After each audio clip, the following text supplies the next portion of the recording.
What's so great is Pixar has decided to go to a place that we spend our entire day in, but we've never seen, which is a mind, you know?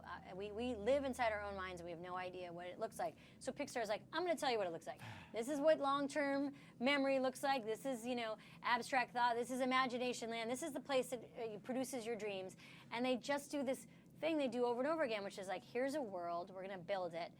I mean, not since like Little Mermaid, where we were like, we're under the sea. Like, it's just like at every corner was this vibrant place. Yeah, that's what they did.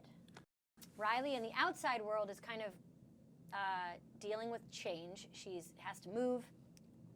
She has a new house, a new school, and she's just doing that thing that kids do where they are kind of adapting and bucking up and just going through their day feeling a little bit out of control and trying to adapt. And inside, her emotions are just losing it. I mean, Joy, who's been in charge for most of Riley's life, is like literally losing her grasp on things. And Sadness, who is kind of like been like a bit player, you know, in Riley's life, like occasionally used, is getting these crazy urges to like be in charge. And so it then turns into like an adventure buddy comedy. Sadness and Joy, the Hope and Crosby of Pixar, gets sucked up into this tube, and they have to find their way back. And in doing so, they learn about how feelings matter.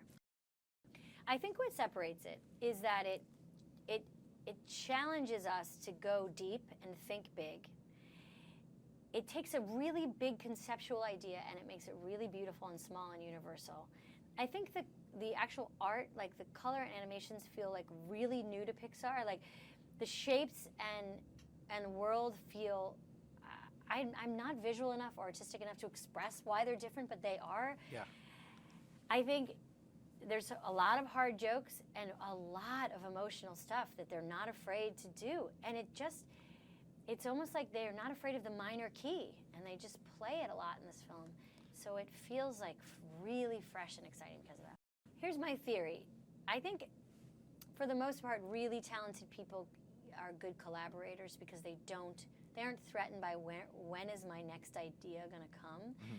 And the collaboration that happens at Pixar, the group mind, the group think, the way that they're putting story first, the way that they won't release a film unless they think it's ready, the way that the amount of time they spend on something, the great minds behind it, the way everybody feels like connected.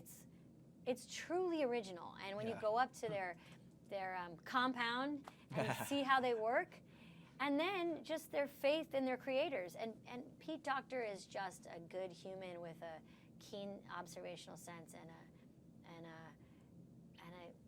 just thinks these big ideas, you know. Amazing. I know that Pete said, and I mean maybe he's told you, but he said when he pitched it, you know, to John Lasseter, John was like, I love this idea. I don't know how you're going to do it.